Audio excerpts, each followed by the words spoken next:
नमो अरहन्ताणं नमो सिद्धाणं नमो आयरियाणं नमो उवज्झायाणं नमो लोये सवसाहुणम् ऐसो पंचणमुकारो सव पावपणासनो मंगला नंच सवेसिम पडमं हवै मंगलम।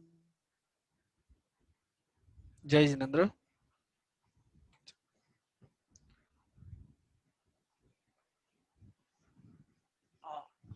भावना का विषय चल रहा है कि भावना भवनाशिनी कि 24 घंटे जो विचार उत्पन्न होते हैं, 24 घंटे जो मन में संकल्प विकल्प चल रहे हैं, उन संकल्प विकल्पों को सही रूप देने के लिए भगवान ने उन भावों को सही रूप देने के लिए हमारे पास, हमारे सामने या हमारे लिए 12 प्रकार के विकल्प रखे कि जो विकल्प तो चल ही रहे हैं, तो संकल्प विकल्पों में ही जीवन चल रहा है।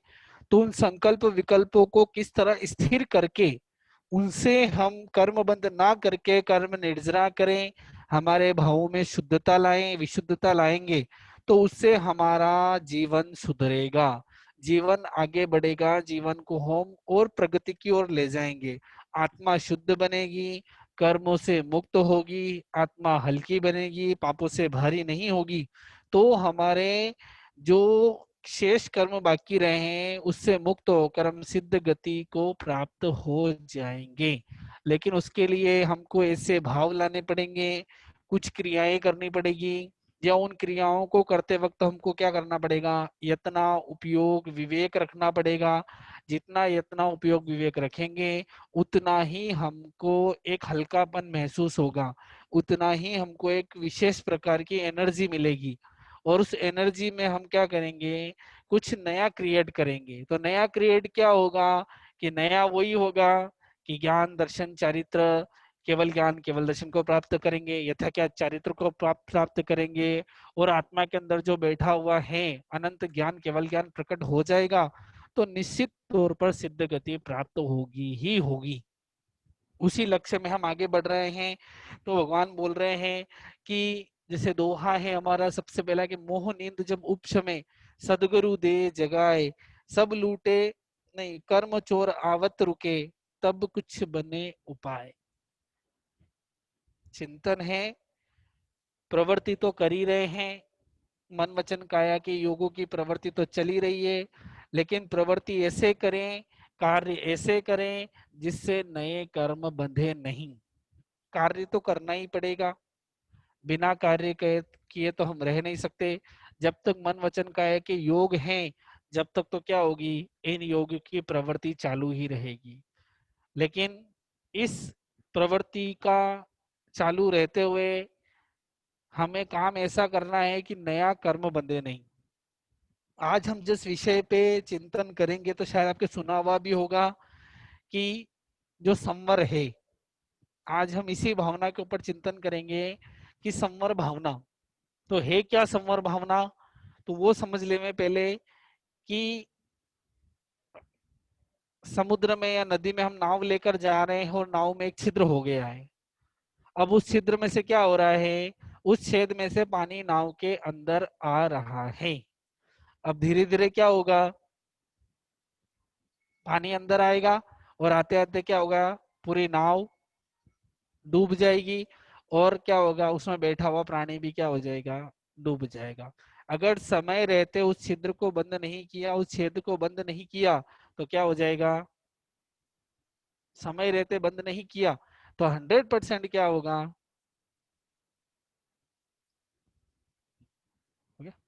100% क्या होगा कि वो नाव डूब जाएगी। तो हमको वो ही बात काम करना है कि हमको वो छिद्र बंद करना है। तो छिद्र कौन से हैं, तो हमने पिछली बार में 20 छिद्रों की बात करी जो आश्रव भावना भाई थी। अब उन आश्रवों को रोकना ही समर है। जो 20 भेद मैंने पिछली बार शायद मोटे रूप में बताए थे, उन 20 भेदों को बंद करना ही, उन 20 भेदों को रोकना ही क्या है, संवर है। बस यही चिंतन हमको करना है कि जो 20 भेद हैं, कौन से, मिथ्यात, अव्रत, प्रमाद, कषाय, अशुभ योग, प्राणातिपात, मृषावाद, अदान, मैथुन, परिग्रह, श्रोतेंद्रीय, चक्षुरेंद्रीय, घ्राणेन्द्रीय, रसनेन्द्रीय, स्पर्शनेन्द्रीय, मन वचन काया, भंड उपकरण अयत्ना से लेना और सुई कुशाग्र अयत्ना से लेना या रखना, ये क्या है, आश्रव है। और उनको उल्टा कर देवे कि समकित, व्रत वचकान, प्रमाद नहीं करे, कषाय नहीं करे और शुभ योग प्रवर्तावे, तो क्या हो जाता है, समर हो जाता है। हम 5 के ऊपर फोकस करेंगे, 20 ऑटोमेटिक क्लियर हो जाएंगे कि भगवान बता रहे हैं कि आप काम तो करना ही है भाई। हम किसी न किसी चीज को तो मानने वाले ही हैं। मिथ्यात्व को, हम जो अन्य देवी देवता हैं उनको मानने वाले तो है ही। तो उसकी जगह हमको चिंतन करना है कि उसकी जगह हमको सिर्फ क्या करना है, जो सुदेव हैं, सुगुरु हैं, सुधर्म है, उन पे हम पे चिंतन करना, उन पे श्रद्धा करनी है। ये श्रद्धा ही हमारा संवरूप हो जाता है। हम अन्य देवी देवताओं को मान रहे हैं, अन्य देवी देवताओं की पूजा अर्चना कर रहे हैं, अन्य देवी देवताओं को हम इतना मान रहे हैं, तो उसकी स्थान पर सिर्फ हमको क्या करना है, जो हमारे देव हैं, हमारे गुरु हैं, जो सुगुरु हैं, जो हमारे साधु साध्वी हैं, हमारे आचार्य हैं, हमारे गुरुदेव हैं, उनके ऊपर श्रद्धा करना है। वो हमारा संकित हो गया और संवर हो गया। इतना सा चिंतन, बस थोड़ा सा मन को परिवर्तन किया और मिथ्यात्व से संकित में, आश्रव से संवर में। अव्रत, व्रत पचकान लेना, हम ऐसे भी कई बार देखा जाता है कि कई बार हम ऐसे भी भूखे रहते हैं। जैसे मान लो कि हमने खाना खा लिया है, अब हमको पता है कि हम खाना अभी 4 घंटे तक या 5 घंटे तक खाना खाने वाले नहीं है, 6 घंटे तक खाना खाने वाले नहीं है। तो हमको उस बड़े खाना, दो तरह के भोजन होते हैं, एक छोटा भोजन और एक बड़ा भोजन। बड़ा भोजन जो हम रोटी सब्जी दाल चावल सब खाते हैं एक साथ बैठ के, जिसको हम लंच बोलते हैं या डिनर बोलते हैं, वो हमारा क्या है, बड़ा भोजन। उसके अलावा जो नाश्ता करते हैं, ब्रेकफास्ट करते हैं, चाय पीते हैं, या बीच में हम दोपहर को चाय नाश्ता करते हैं, तो वो हमारा छोटा भोजन। तो हमको पता है कि बड़ा भोजन हमको 2 बार करना है, कि हमने 11 बजे 12 बजे 1 बजे खा लिया, अब सीधा हम शाम को 5 बजे 6 बजे 7 बजे 8 बजे कितने बजे भी खाएंगे। तो उसके बीच में हम ये पचकान तो ले ही सकते हैं ना, कि हम बड़ा भोजन के त्याग, ये संवत ही है, मुझे व्रत में रहना है।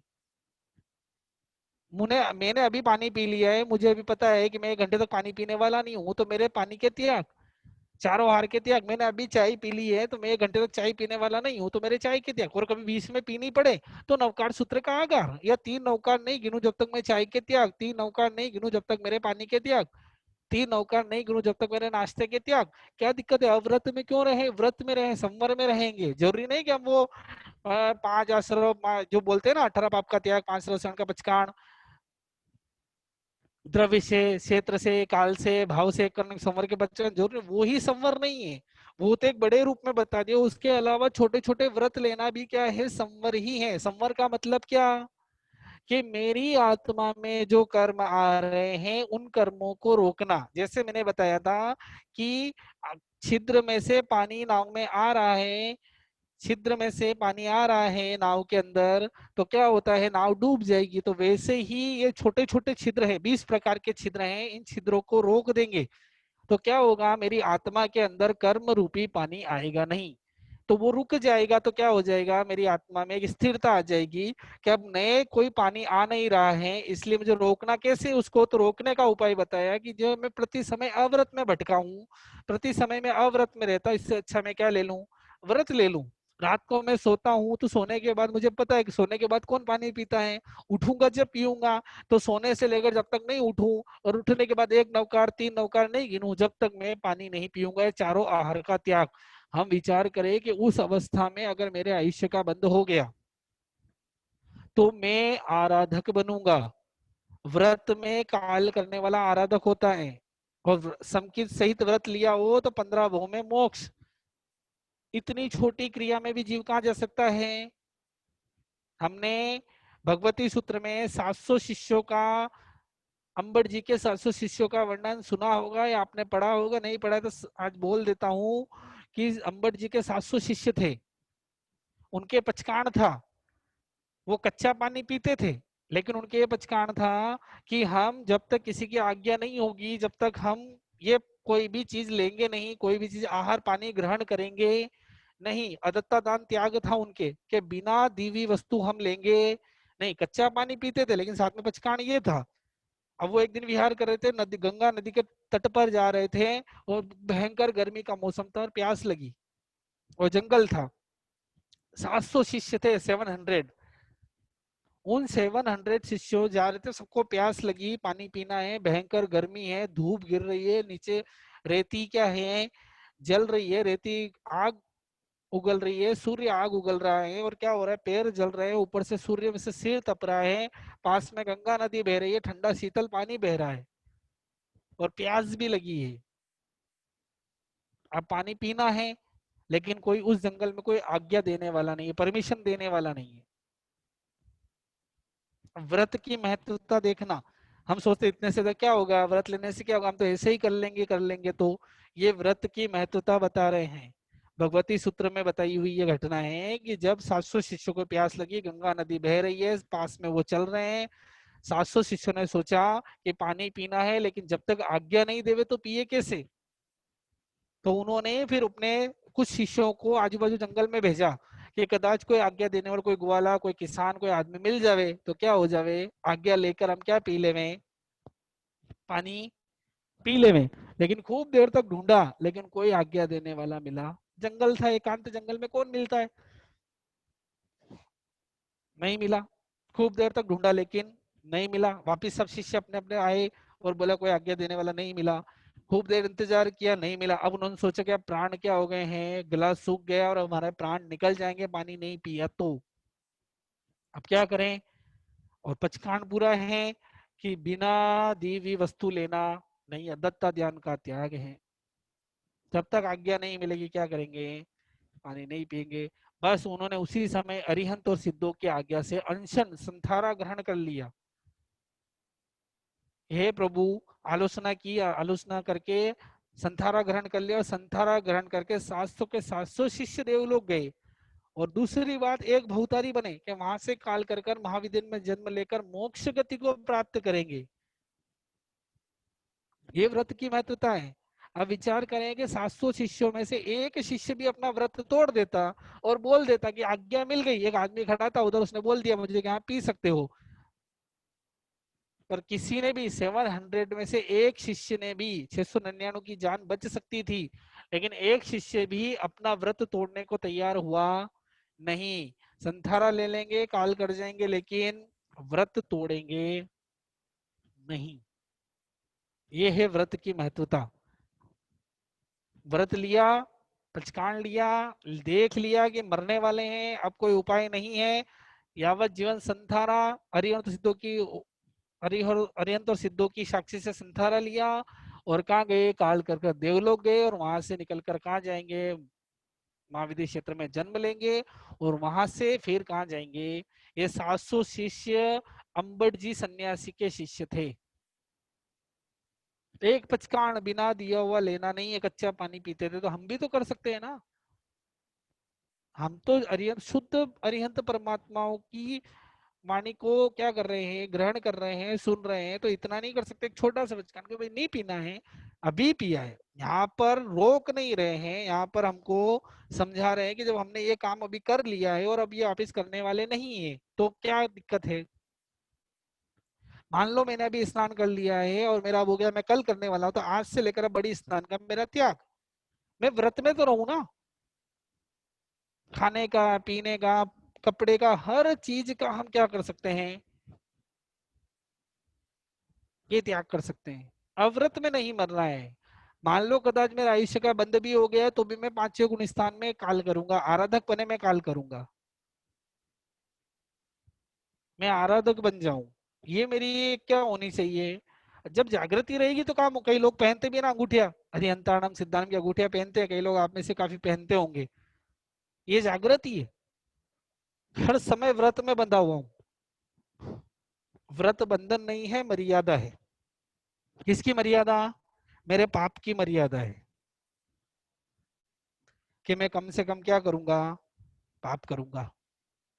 नो, हम खुले रहेंगे। तो इसलिए थोड़ा समझने वाली बात है कि संवर किसे कहा है भगवान ने, कि अपनी इंद्रियों का दमन करना, अपने पांच इंद्रियों को, चार कषाय को, इनको क्या करना, रोकना। ये क्या कहा है, संवरी तो है। संवर सिर्फ वो नहीं है क्या ठहरा पाप का त्याग कर दिया, द्रव्य से पांच जो क्षेत्र संपूर्ण लोक काल से तीन औकारिक नौकार नहीं गिना जाता, भाव से करण संवर के पचकान, ये तो है ही। लेकिन इसके अलावा भी जितने भी हम मन को मारते हैं, जितने भी हम पीछे हटते हैं पाप से, वो सारे के सारे संवर हैं। हम प्रमाद हैं, निद्रा, बातें कर रहे हैं फोन पे तो 1 घंटा लग गया, विषयों में, पांच इंद्रियों के विषय में इतना डूबे हुए हैं, टीवी देख रहे हैं तो घंटों बीत गए, अभी फ्री बैठे तो टीवी देख रहे हैं, लिमिट ही नहीं है, गाने सुन रहे हैं तो सुन ही रहे हैं, वी कथा कर रहे हैं, किसी से बातें कर रहे हैं तो स्त्री कथा, देश कथा, भक्त कथा, राज कथा, जो 4 वी कथा है बताइए, उसमें क्या हो गए, लग गए, बातें करने में घंटों बीत गए, पता ही नहीं चलता है। मतलब भगवान बोल रहे हैं कि हम संवर के भेदों का संवर कर सकते हैं, जितनी बात करनी है उसके अलावा ज्यादा बात करनी नहीं है। जिस कार्य के लिए फोन लगाया वो कार्य पूरा हो गया तो फिर खींचने की कहाँ जरूरत है। टीवी देख रहे हैं, मान लो कि मुझे टीवी देखना है, मेरा मन नहीं लगता, तो एक सिस्टम तो बनाओ ना कि इतनी देर देखनी है। मैं आश्रम में कब तक पड़ा रहूं, वो छिद्र मैंने खोल के रखा हुआ है और उसमें निरंतर पानी आ रहा है, तो एक दिन तो आत्मा डूबनी है। कर्म रूपी पानी आता जाएगा, आता जाएगा, आता जाएगा, तो नाव भारी हो जाएगी, आत्मा भारी हो जाएगी, तो डूबेगी। और भारी चीज कहाँ जाती है, नीचे, और नीचे क्या है, नरक गति। तो इसलिए बहुत सोचने वाली बात है। हम सिर्फ क्या है कि हम हमारे सुखों को ही देखते हैं कि मुझे सुख मिले, पर हम ये सोचते हैं, हम ये सोचें कि मेरे सुख के पीछे किसी जीव का दुख होता है, तो वो सुख मुझे नहीं चाहिए, मुझे वो विचार करना पड़ेगा। मुझे जब मैं संवर में आऊंगा ना, तो मैं ऑटोमेटिक क्या कर लूंगा, ये चीजें अपने आप चिंतन आ जाएगी। जब मैं कषाय करता हूँ, क्रोध मान माया लोभ में पड़ा हूं, तो कितना करना मुझे, मैं लोभ में इतना भागा हूँ, क्रोध में इतना भाग रहा हूँ, मान में इतना मेरा ईगो हर्ट हो रहा है, माया इतनी कर रहे हैं, हर चीज में मैं क्या है, कुछ न कुछ पाने की, कुछ न कुछ खोने की, यही चिंतन चलता रहता है। हम संवर को समझने के, मन जितना भागेगा उतना आश्रव, मन जितना कंट्रोल उतना संवर, इंद्रिय जितनी भागेगी उतना आश्रव, इंद्रिय जितनी कंट्रोल उतना संवर। जरूरी नहीं कि हर समय पचकान लिए जाए, लेकिन मुझे रोकना है। अगर मुझे मुक्ति प्राप्त करनी है तो मुझे संवर में आना ही पड़ेगा, मुझे अपने आप को कंट्रोल करना ही पड़ेगा। मन वचन काया की गुप्ती को मुझे रोकना ही पड़ेगा, उसको गुप्त करना ही पड़ेगा। हम सिर्फ हमारे सुख को ही देखते रहेंगे तो ये भावनाएं हमारे कोई काम आने वाली नहीं है। चलो 4 चीज पूछता हूं मैं आज वापिस, कि हमारे जीवन को हम चिंतन करें।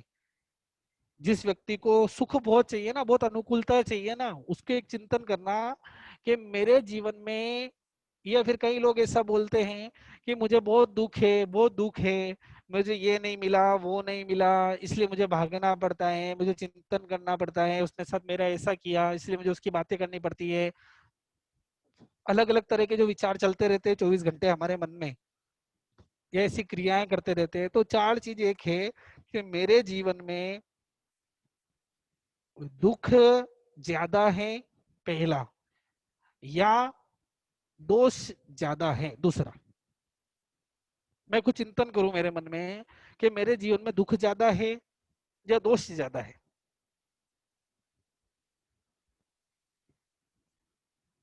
जो अवदोष यानी अवगुण, कि मैं दुख को ही रो रहा हूँ, दुख को ही चिंतन कर रहा हूँ कि मेरे ये कमी है, वो कमी है, मुझे ये प्राप्त करना है, उसके लिए मैं क्या करता हूँ, ये चलाता हूँ, मोबाइल चलाता हूँ, इतने लोगों से बात करता हूँ, वो करता हूँ। तो मैं उस दुख को दूर करने के लिए इतना भाग रहा हूँ, तो मैंने ये चिंतन किया कि मेरे दुख ज्यादा है या दोष ज्यादा है। दोषों का तो कभी चिंतन ही नहीं किया कि मैं क्रोध करता हूँ, मान करता हूँ, माया करता हूँ, लोभ करता हूँ, विषयों में इतना डूबा हुआ हूँ, प्रमाद करता हूँ, विकथाएं करता हूँ, देव गुरु धर्म पर श्रद्धा नहीं करता हूँ, ये सब मेरे दोष ही है ना।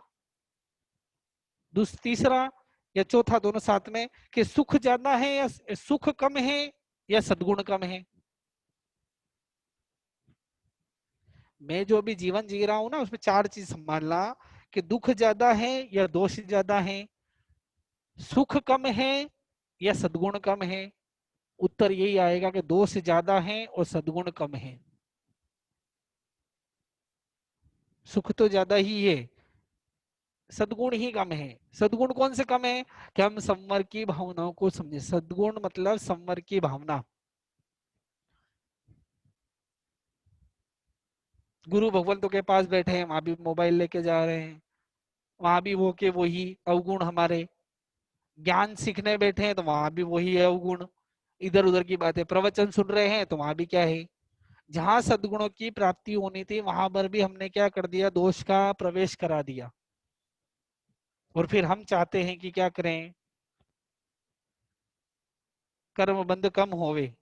इम्पॉसिबल। कर्म बंद करना है तो मन वचन काया की प्रवृत्ति का निरोध करना पड़ेगा, उनको कंट्रोल में लाना पड़ेगा, पांच इंद्रियों को स्थिर करना पड़ेगा, उस प्रवृत्ति में आना पड़ेगा जो भगवान बोल के गए हैं। साधु के लिए जो पांच समिति तीन गुप्ती बताई है, ईर्ष्या, भाषा, ऐसना, आदान भंडन, निक्षेपना और उच्चार, प्रसवन, खेल, जल सिंगान, परिस्थापनिका समिति, ये कि ये समिति हमारे लिए भी बताई, कोई अलग से बताई नहीं है। उत्तराध्ययन सूत्र का लगभग 24 अध्ययन है। संभावना विचार करें कि पांच समिति तीन गुप्ती का पालन करने वाला शुद्ध साधु होता है, और वो की वही समिति हमारे लिए बताइए कि हमारी प्रवृत्ति कैसी होनी चाहिए। अगर साधु ईर्ष्या, भाषा, ऐसना में अगर सही नहीं हो तो उसका साधुपना चला जाता है। और हमारे लिए भी वही चीज बताइए कि अगर हम ईर्ष्या, भाषा, ऐसना का सदुपयोग नहीं करेंगे तो हमारे लिए भी वो आश्रव का रूप हो जाएगा, कर्म बंध का रूप हो जाएगा। हमको चलना है ही है, चलने की क्रिया करनी है, ईर्ष्या समिति करनी ही है, चलना ही पड़ेगा, बिना चले हम रह नहीं सकते हैं। लेकिन चलना कैसे है? कि नीचे देखकर। मुझे चलने में सुख मिलता है, लेकिन मेरे सुख में दूसरों का दुख समाहित नहीं होना चाहिए, मतलब कोई जीव मरना नहीं चाहिए। ये मेरी एरिया से इतना सा ध्यान रखना। मैं चल रहा हूँ लेकिन नीचे देखकर चल रहा हूँ। इतना देखा और क्या हुआ? बस मेरा संवर हो गया। नीचे देखकर चलना संवर। चलना तो है ही है ना, एक क्रिया तो करनी है। ये प्रवृत्ति तो मुझे करनी ही है, इस प्रवृत्ति से तो मैं मुक्त हो ही नहीं सकता हूँ। तो ये प्रवृत्ति जब मुझे करनी है तो मैं नीचे देख कर चल लूं, तो ये मेरा संवर हो गया। बिना देखे चलूंगा तो आश्रव हो जाएगा, लेकिन देख कर चलूंगा तो संवर हो जाएगा। कोई इसके लिए पछताड़ लेने की जरूरत नहीं है, बस मुझे नीचे देख के चलना है कि कोई जीव मेरे पैर के नीचे आकर मरे नहीं। अगर चलते चलते मैंने एक जीव को भी बचा लिया तो मैंने अनंत तीर्थंकरों की आज्ञा का पालन किया। और इसमें मुझे नहीं लगता कोई प्रॉब्लम है। इधर देख रहे हैं, उधर देख रहे हैं, उससे अच्छा तो नीचे देखें। नीचे देखना मतलब जिससे हमारा भी नुकसान नहीं हो। कार्य ऐसा करना कि मेरी नुकसान भी नहीं हो, सामने वाला का नुकसान भी नहीं हो, और ऐसी प्रवृत्ति करूं जिससे मेरा कल्याण हो। प्रवृत्ति का अर्थ क्या है?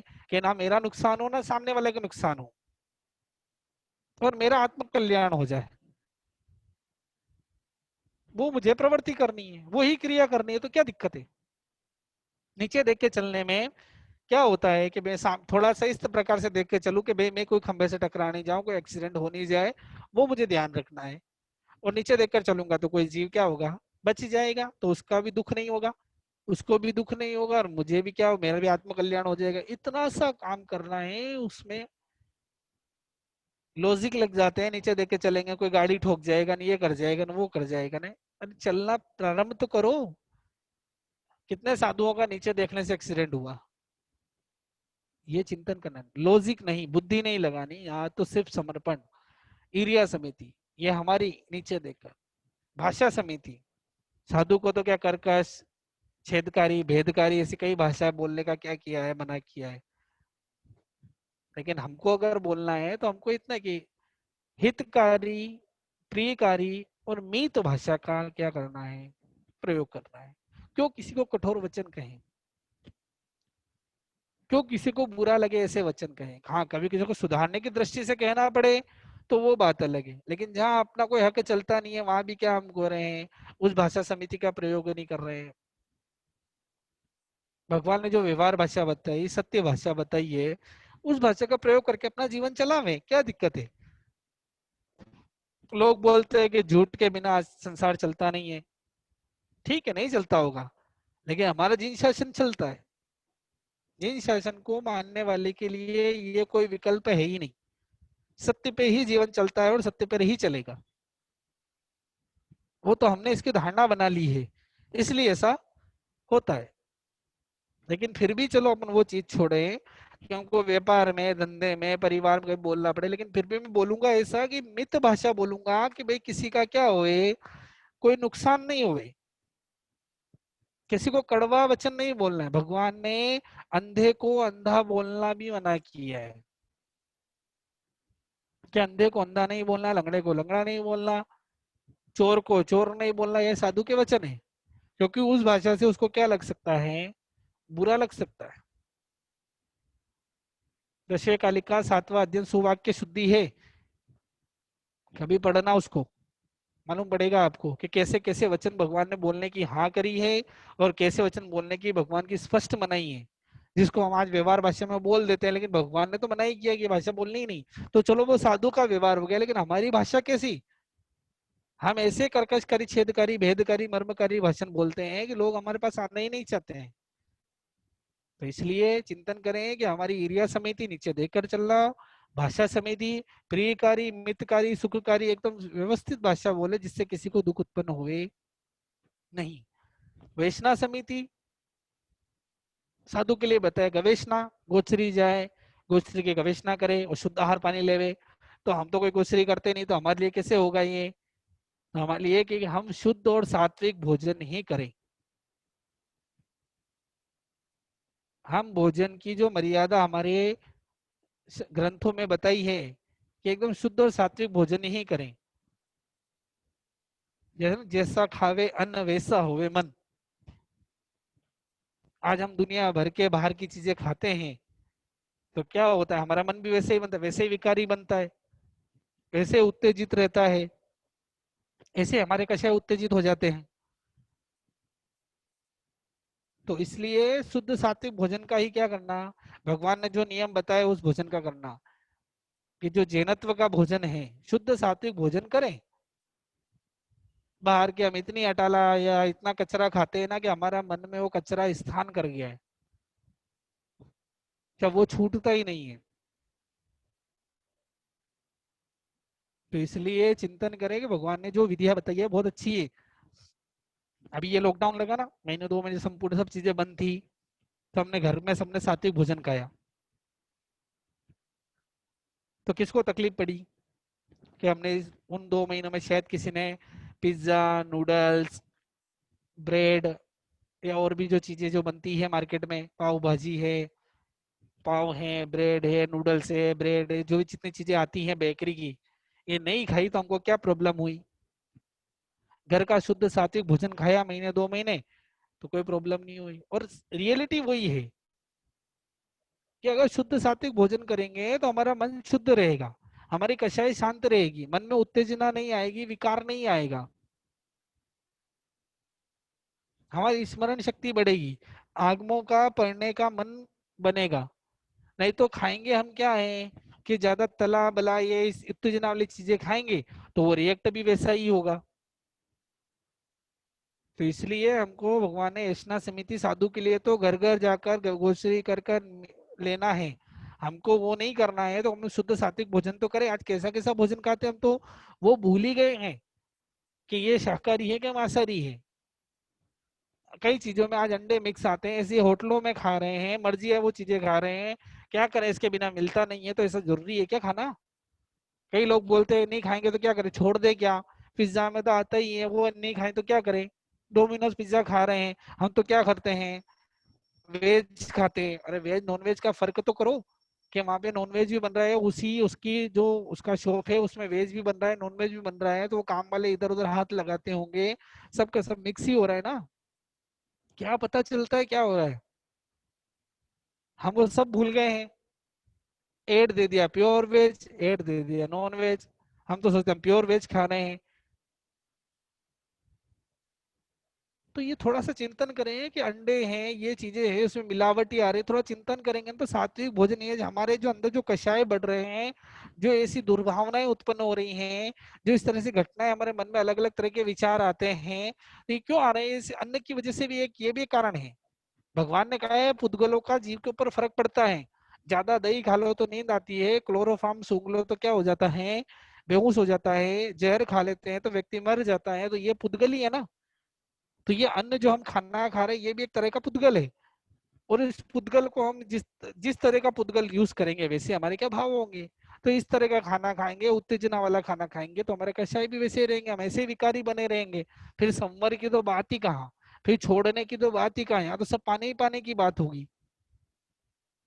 तो इसलिए भोजन की मर्यादा, फिर उसके बाद आदान निक्षेप, वस्तु रखने और उठाने की मर्यादा, कि किस तरह से रखना किस तरह से उठाना, या लेन देन की, कि मेरे लेने और देने में कहीं किसी का नुकसान नहीं हो, वो भी विवेक रखना है।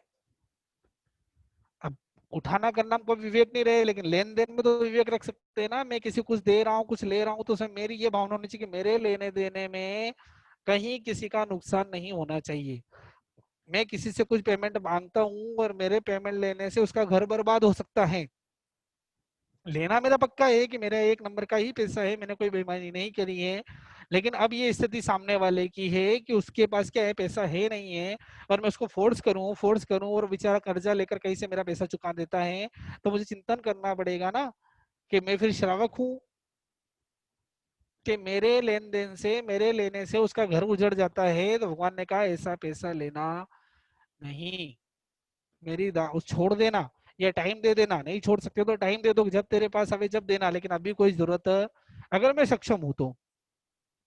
चलो एक छोटा सा उदाहरण अपने ऊपर ही अपन ले लेते हैं, याद आ गया कि मैं मान लो कि आज मैं हूं और मेरे ऊपर मान लो 5 लाख रुपए कर्जा है और मैं 5 लाख रुपए किसी को दे सकता नहीं हूँ। उस भाई के पास जिसने मुझे दिया था उस भाई के पास गया और मैंने उसको हाथ जोड़कर विनती करी कि भैया मेरे पैसे देने का ही है, लेकिन अभी मेरी स्थिति बहुत खराब है, मैं आपका अभी 5 लाख रुपए दे सकता नहीं हूँ। और उस भाई ने उदारता करीब बोल दिया कि मैं तुम्हारा 5 लाख का पेमेंट छोड़ देता हूँ। ठीक है, मैं आ गया घर पे, घर वाले को कह दिया कि भाई मेरा 5 लाख का जो कर्जा देना, तो भाई ने उदारता कर कर क्या कर दिया, 5 लाख का पेमेंट मेरा छोड़ दिया, उन्होंने माफ कर दिया। अब मेरा किसी से 1 लाख रुपए लेना था और वो 1 लाख रुपए लेने वाला, 1 लाख रुपए किसी से मेरा लेना था, और वो भी बेचारा मेरी इसी स्थिति में गरीबी था, और वो मेरे पास आया और 1 लाख रुपए कैश लेकर आया, वो लेकर आया और बोला कि पैसे तो नहीं थे लेकिन घर में जो गहने पड़े थे उनको गिरवे रखकर या बेचकर बड़ी मुश्किल से ये आपके 1 लाख रुपए में देने के लिए आया, बहुत स्थिति खराब है, वो बोल भी रहा है क्योंकि हाथ में 1 लाख का कैश है, और वो ये बोल भी रहा है कि बहुत मुश्किल से अरेंजमेंट किया है लेकिन आपका पैसा मुझे खाना नहीं था, मुझे देना ही था, तो मैं क्या कर रहा हूँ आपको दे रहा हूँ। तो उस समय मेरी क्या भावना रहेगी, या हम मैं मेरा बोल रहा हूँ लेकिन हम सब अपने आप को तोल ले रहे, 1 लाख कैश हाथ में है, मजबूरी मेरी भी थी जिसने मेरा 5 लाख छोड़ दिया और मजबूरी सामने वाले की भी है, पर फर्क ये है कि मैं पैसे लेके नहीं गया था और वो सामने मेरे पास 1 लाख रुपए कैश। भगवान बोल रहे हैं कि हम कर क्या रहे हैं, शायद मैं मेरी कहूँ तो शायद मैं 1 लाख ले लेता, हम ये सोचेंगे भाई मेरे तकलीफ है मैं क्या करूं, मैं खुद भी 5 लाख माफ करवा के आया हूँ। भगवान बोल रहे ये भावना होनी नहीं चाहिए, मेरा उसने मेरी उदारता करके 5 लाख छोड़ दिया तो मैं 1 लाख नहीं छोड़ सकता, उसको टाइम नहीं दे सकता। चिंतन करें, हमारा श्रावकपना संभालना है, अभी सबसे महत्वपूर्ण यही है कि श्रावकपना संभाल ले में, संकितपना संभाल ले में। तो इसलिए चिंतन करें, थोड़ा सा विवेक वृत्ति जागृत करें, मुझे संवर में रहना है, शुभ भाव में रहना है, मन वचन काया को पकड़ कर रखना है, इनको भागने नहीं देना है। उत्तराधीन सूत्र में गौतम स्वामी केशी कुमार श्रमण का जब संवाद चला तो केशी कुमार श्रमण ने पूछा कि ये चंचल घोड़ा है, चंचल घोड़े को कैसे पकड़ के रखें। तो गौतम स्वामी ने कहा स्वाध्याय रूपी लगाम से इसको क्या करो, स्वाध्याय करो। तो ये घोड़ा क्या रहेगा, पकड़ में रहेगा। तो ये स्वाध्याय ही है हमारा, ये चिंतन ही है हमारा। मन वचन काया को पकड़ने के लिए हमको आगम का अध्ययन करना पड़ेगा, हमको ये संभावनाएं भानी पड़ेगी, क्योंकि भावना ही भव का नाश कर सकती है। कब मैं ऊंचा श्रावक बनूंगा, हे भगवान मैं श्रावक हूँ, लेकिन आपने जो बताया वो श्रावक हूँ क्या मैं? आपने जिस तरह की श्रावक की विधि बताई है, जैसा श्रावक होना चाहिए आनंद आदि जो श्रावक थे, वैसा श्रावक मैं बन गया हूँ क्या?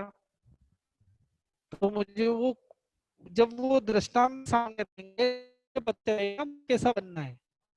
आनंद रामदेव है, चुनने पिता है, महाशतक है, कितने सारे 10-10 श्रावों के वर्णन उपासक दशांग सूत्र में भगवान ने दिए। कभी पढ़ना उनको आगमों को, उपासक दशांग सूत्र पढ़ेंगे तो उनको पता चल जाएगा कि हमारी स्थिति कहाँ है। कि मैं श्रावक श्रावक करता हूँ, अपने आगे लगाते ना सुश्रावक। तो सुश्रावक का अर्थ समझते हैं क्या है? जिसको 9 तत्व 25 क्रिया जानकार होवे। तो 9 तत्व 25 क्रिया क्या है, ये संवरी तो है। तो ये समझना भगवान ने बताया है। 9 तत्व का विवेचन करें तो बहुत बड़ा विवेचन है, शायद 1 साल निकल जाए, तो अभी 9 तत्व पूरा नहीं हुए, इतना बड़ा विवेचन है। लेकिन शॉर्ट में समझ रहे हैं अपन कि भाई 9 तत्व का जानकार होवे, कम से कम संवर तत्व का जानकार होवे, कि भाई मुझे कहाँ पर मेरे मन वचन काया को क्या करना है, पकड़ के रखना है। मैं दुख दुख दुख दुख चिल्ला रहा हूँ कि मुझे दुख ज्यादा है, दुख ज्यादा है, लेकिन ये चिंतन नहीं कर रहा हूँ कि मेरे में दोष ही ज्यादा है। ये बोल रहा हूँ सुख कम है, मेरे को ये नहीं मिला, वो नहीं मिला, वो नहीं मिला, गाड़ी नहीं, बंगला नहीं, ये नहीं, वो नहीं मिला, लेकिन ये नहीं सोच रहा हूँ कि मुझ में सद्गुण भी तो कम है। बस दुख ज्यादा है और सुख कम है, दुख ज्यादा है और सुख कम है। और भगवान बोल रहे हैं कि दोष ज्यादा है और सद्गुण कम है। जब ये चिंतन चलेगा ना तो ऑटोमेटिक संवर में आ जाएंगे, ऑटोमेटिक मन वचन काया क्या हो जाएगी, हमारी कंट्रोल में आ जाएगी। चिंतन करे खुद, दोष मुझ में क्रोध मान माया लोभ का अनंत दोष भरे हुए हैं, 5 इंद्रिया वश में नहीं है। जो आगे वाली जो हमारी अगली समिति है, आदा उच्चार प्रसवण परखने की विधि, साधुओं को तो बाहर ही करना है, चलो हम बाहर नहीं परख सकते, लेकिन हम चलो एक दूसरा विसर्जन करें, कि हमारे विकारों का विसर्जन करें। जो मल मूत्र का विसर्जन साधु के लिए तो बताया है कि बाहर स्तनदल की भूमि में जावे, वो उनका विवेक है, वो उनका समाचारी है। लेकिन हमारी समाचारी कषायों का विसर्जन, विकृतियों का विसर्जन, विकारों का विसर्जन, ये तो कर ही सकते हैं। ये विसर्जन भी नहीं होगा क्या? क्रोध मान माया लोग भरे हुए हैं, 5 इंद्रियों के विषय में हम दौड़ रहे हैं, भाग रहे हैं, उनका तो विसर्जन करें। हम चलो स्तंडल भूमि में नहीं जा सकते हैं, हमारी अभी अनुकूलता नहीं है, हमारे क्षेत्र ऐसे नहीं है, आजकल स्थिति प्रॉब्लम बहुत ज्यादा हो रही है। तो कम से कम जो हमारे अंदर जो मल भरा हुआ है, हमारे अंदर जो विकार भरे हुए हैं, हमारे अंदर जो विष्ठा भरी हुई है, जो कुविचार भरे हुए हैं, दुर्भावनाएं भरी हुई हैं, जो हमारे अंदर मतलब बोलते हैं ना कृपणता भरी हुई है, कंजूसी भरी हुई है, विकार भरे हुए हैं, विकृतियां भरी हुई, इनका तो विसर्जन करें। एक साथ नहीं, थोड़ा थोड़ा तो करें। अभी शायद मैं प्रश्न पूछूं ना, तो मेरे को पता नहीं है क्या स्थिति होगी, शायद आप तो सब जानकार इतने दिनों से सुन रहे हैं, या अभी गुरुदेव के प्रवचन सुने होंगे, गुरु भगवंतों के सानिध्य लेते होंगे, लेकिन सामायिक के 32 दोष भी मुझे लगता नहीं हो कि काफी लोगों को आते होंगे। जो सामयिक में लगने वाले 32 दोष हैं, मैंने तो कई मंडलों में, अहमदाबाद में कई मंडलों में मैंने पढ़ाया, कम से कम 500-700 बहनें पढ़ी होगी, और मेरे को पूछा ना तो मुश्किल से किसी को 32 दोष पूरे आते होंगे। अभी तक तो ये अनुभव रहा है, आपको याद हो तो पता नहीं है, लेकिन मुश्किल से मुझे लगता है। बस बोल देते 10 मन के, 10 वचन के, 12 का है ना, कोई दो 32 दोष में से कोई दोष लगा होता तो मिच्छा में, मिच्छा में दुक्कड़म। लेकिन 32 है कौन से दोष? मैं यही बोल रहा हूँ कि दुख ज्यादा है, दुख ज्यादा है, लेकिन वो दोष जो है, वो दोष भी तो है ना, 32 दोष जो सामयिक में लगते हैं, उन दोषों का मुझे पता ही नहीं है। सद्गुणों को हम धारण करना ही नहीं चाहते हैं। और हम क्या बोल रहे हैं, भगवान बोल रहे संवर में बैठे हो और संवर के दोषों का निवारण नहीं कर रहे हो। सामायिक भी एक संवर ही है ना। हम आठों कर्मों को रोकना संवर, कि मेरी आत्मा के अंदर अब आठों कर्म आएंगे नहीं, आठ कर्मों का बंध मैंने रोक दिया है, मेरी आत्मा के अंदर वो चिपकेंगे नहीं, वो संवर है। तो जब मैं सामयिक लेके बैठा तो सामयिक में जो 32 दोष हैं उनका निवारण नहीं किया, उनका निराकरण नहीं किया, उन दोषों का विसर्जन नहीं किया, तो फिर सामयिक में बैठा हूं और मैं इधर उधर का ध्यान दे रहा हूँ, सामयिक में बैठा हूँ इधर उधर के विचार कर रहा हूँ, तो फिर किस तरह से वो संवर की भावना आएगी, किस तरह से निर्जरा होगी। भगवान ग्रंथों में आता है ना, पुण्य श्रावक की सामयिक, कितनी ऊंची सामयिक। तो ये भी हम कर सकते हैं, बहुत अच्छी तरीके से कर सकते हैं। तो पांच समिति हमारे लिए, चलने में विवेक, बोलने में विवेक, खाने में विवेक, ये हमारा संवर। उसके बाद लेन देन में, आदान प्रदान में, कोई वस्तु उठाने में रखने में हमारा विवेक। और उसके बाद जो अंदर जो विष्ठा भरी है, मल भरा है, जो गंदगी भरी है, उसका क्या करना है, विसर्जन करना है, विकृतियों का विसर्जन करना है, विकारों का विसर्जन करना है, इंद्रिय विषयों का विसर्जन करना है। जब ये विसर्जन हो जाएगा तो फिर हम शुद्धता की ओर बढ़ेंगे, फिर हम निवृत्ति की ओर बढ़ेंगे। निवृत्ति कल्याण की ओर ले जाएगी, प्रवृत्ति ऐसी करनी जो निवृत्ति की ओर ले जाए, और निवृत्ति कहाँ ले जाएगी, कल्याण की ओर ले जाएगी। और कल्याण क्या है, एक ही सिद्ध गति, उस सिद्धों के पास जाना है, सिद्धों में मिलना है। तो क्या करना पड़ेगा, प्रवृत्ति ऐसी करनी जिससे निवृत्ति आवे, और निवृत्ति में ऐसा काम करना कि सीधा हमारा कल्याण हो जाए। बहुत विचारणीय विषय है कि हम बस इस तरह से प्रवृत्ति कर रहे हैं। प्रवृत्ति करें ना, प्रवृत्ति करने की पांच प्रवृत्ति हमको करनी ही पड़ेगी, क्रिया भाषा ऐसा आदान भान मिथ्या उच्चार प्रसंग, प्रवृत्ति तो करनी ही पड़ेगी। लेकिन प्रवृत्ति ऐसी करें जिसमें नया कर्म बंध नहीं हुए। काम हम भी कर रहे हैं, काम साधु भी कर रहा है, काम साधु निर्जरा कर रहा है, हम बंद कर रहे हैं, क्योंकि संवर रूप नहीं है। हमने आश्रम के द्वार खुले रखे हैं, संवर से हमने बंद नहीं किया है, इसलिए हमारे बंद हो रहा है। और साधु ने क्या किया है, उसको बंद कर दिया है। अब कोई नया कर्म बंधेगा नहीं, तो वो क्या है, संवर है। तो यही काम हमको करना है। जब विपरीत परिस्थिति आती है तो हम सुविधाओं को ढूंढने लग जाते हैं। जब कोई हमारे आता है ना, जैसे गर्मी लगी तो हम क्या ढूंढेंगे, पंखा ढूंढेंगे, ठंडी लगी तो हीटर ढूंढेंगे। भगवान बोल रहे विपरीत परिस्थिति आई है ना, जिसको हम हमारी भाषा में परिचय बोलते हैं, लेकिन परिचय हम नहीं समझ सकते, तो विपरीत परिस्थिति तो समझ ही सकते हैं। कि जो विपरीत परिस्थिति आई है, उस विपरीत परिस्थिति में हम सुविधाओं को ढूंढते हैं। और भगवान बोल रहे हैं कि सुविधाएं ढूंढोगे तो आश्रव कर्म बंध में जाओगे। इसलिए सुविधाएं नहीं ढूंढनी है, सहिष्णु बनना है। कि गर्मी आई है तो कोई बात नहीं, मैं अपने आप को ठंडा बना लूं।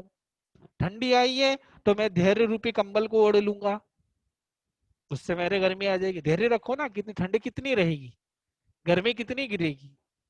सहिष्णु तो बनना ही पड़ेगा, तो ही संवर होगा। ठीक द्रव्य से पांच अश्रव, क्षेत्र से संपूर्ण, काल से तीन अवकार, भाव से एक रंग, संवर की यही संवर नहीं है। संवर बहुत प्रकार का है। जहां भी मैं मेरी मन वचन काया प्रवृत्ति को कंट्रोल करता हूँ वो सब क्या है, संवर ही है। जहां भी मैं पांच इंद्रियों को कंट्रोल करता हूँ वो संवर ही है। जहां भी मैं कषायों का शमन करता हूँ वो मेरा संवर ही है। जहां भी मैं प्रमाद को छोड़ता हूँ वो संवर ही है। जहां भी मैं व्रत पचकान ले लेता हूँ वो संवर ही है। सब संवर ही है।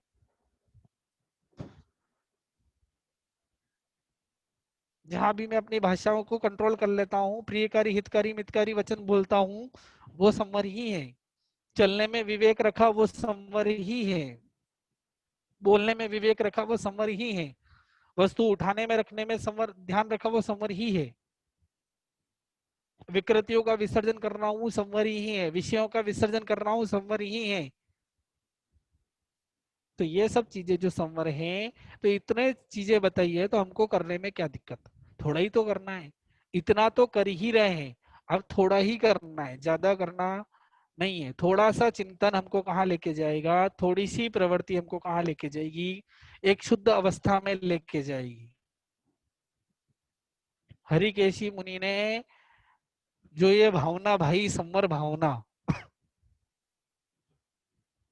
हरिकेशी मुनि का उदाहरण बताइए, कितने क्रोधी स्वभाव थे, कितना क्रोध आता था, और उस क्रोध का शमन किया।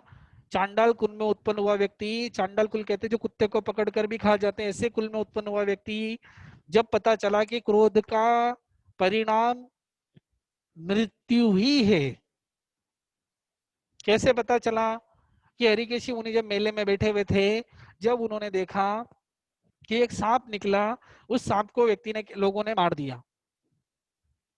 फिर थोड़ी देर बाद दूसरा सांप आया और उसको लोगों ने मारा नहीं। तो दोनों में क्या फर्क था, दोनों थे तो सांप ही जाति के थे।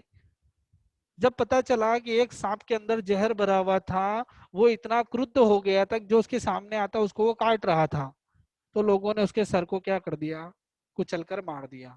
दूसरा सांप आया, वो दो मुंह वाला सांप था, जो किसी को काटता नहीं था, लोगों को भय नहीं लगा। बस यही चिंतन चला कि जो शांत है वही परमात्मा बन सकता है, उसको लोग कोई नुकसान पहुंचाते नहीं है। तो मैं भी यही सोचूं कि मुझे अगर सुख प्राप्त करना है तो मुझे दूसरों को दुख देना नहीं है, मुझे शांत होना है। और वही शांत भाव में चिंतन चला, दीक्षा ली, और दीक्षा लेने के बाद तो हमको पूरा का पूरा 12वां अध्ययन पढ़ ले में हरिकेशी मुनि का, उसमें बहुत पता चलेगा क्या स्थिति उनके साथ घटी थी। लेकिन यही है कि उस क्रोध का उपशमन किया तो क्या हो गए, साधु बन गए। और उन्होंने फिर कहा भी सही कि 5 आश्रव को भली भांति, इंद्रियों का दमन करने वाले, 6 का जो कि हिंसा नहीं करते हैं, और झूठ अदत्तन का सेवन नहीं करते हैं, परिग्रह, मान, माया, लोभ, क्रोध, लोभ, इनको जानकर जो प्रत्याख्यान करता है, प्रवृत्ति करता है, वो ही सच्चा साधु होता है।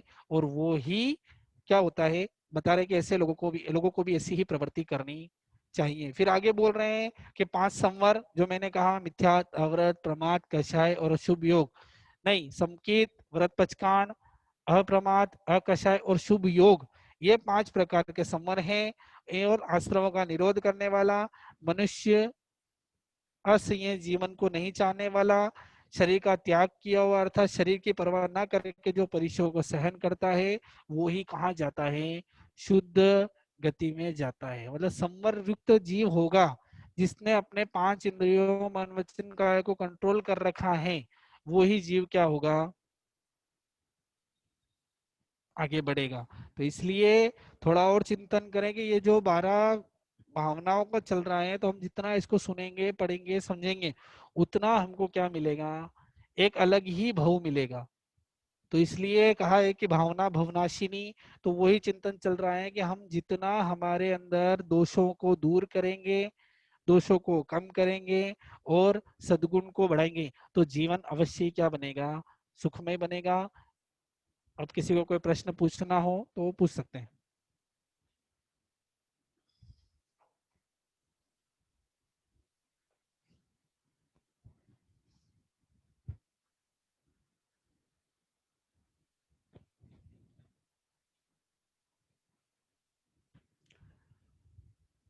किसी को कोई प्रश्न पूछना है तो पूछ सकते हैं।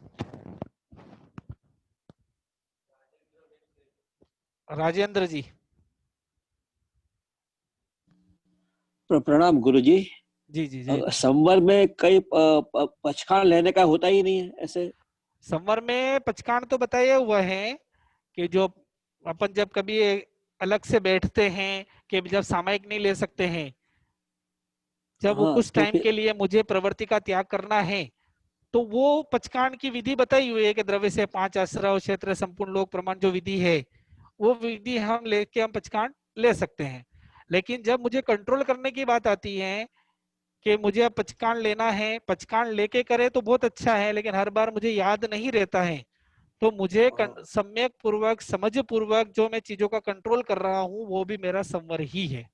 जैसे चलने के लिए हम पछाड़ नहीं रहते, लेकिन नीचे देख के चलते हैं कि कहीं जीव हाँ आप हो नहीं जावे, तो वो संवर ही जी, बोला जाता है। वो संवर ही है, यत्ना पूर्वक प्रवृत्ति सारी संवर ही है। अच्छा, जितनी भी यत्ना पूर्वक जो प्रवृत्ति भी करते लेने हैं ना दिन देने। भर में हम, वो सारी संवर ही है। क्योंकि हर चीज पानी के का में, वेस्ट नहीं करना। हाँ सारी छह काय जीवों की रक्षा करने में जितनी भी प्रवृत्ति होती है हमारी, वो सारी संवर रूप ही है। पछाड़ नहीं रहे हो तो भी, पछाड़ हाँ नहीं नहीं लेवे, लिया हो तो। पचकान लेने में अच्छा। तो क्या है कि मर्यादा हो जाए, ये काम तो आपको करना ही है। लेकिन हर समय हाँ हमको पता नहीं, मान लो ये बुक मुझे उठा के रखनी है, तो इसका मैं हाँ, पचकान नहीं लूंगा। लेकिन ये कि नीचे बराबर। देख कर रखूंगा तो मेरा संवरी हो जाएगा। अच्छा, बराबर। अच्छा अच्छा अच्छा, आपने बता दिया ये। जी। नहीं, पचकान लेने के लिए तो फिर आपको मर्यादा बहुत उसकी बहुत बांधनी शुक्रिया। पड़ेगी। तो मर्यादा लेके करेंगे तो वो अलग विशेष लाभ है, हाँ, लेकिन हर समय अगर विवेक और यत्ना रखता हाँ। हूँ, उपयोग रखता हूँ, तो वो मेरा और संवर रूप। याद भी नहीं रहता है ना ऐसा, हर वक्त। हाँ याद, बस यहाँ पर जहां पर मेरा दूसरों को सुख देने की भावना है, किसी को कष्ट देने की भावना नहीं है, वो सब मेरा संवर रूप ही है। अच्छा, बराबर। आभार जी। ठीक। बहुत ठीक। शुक्रिया। जय जिनेन्द्र। और किसी को कुछ पूछना है तो पूछ सकते हैं।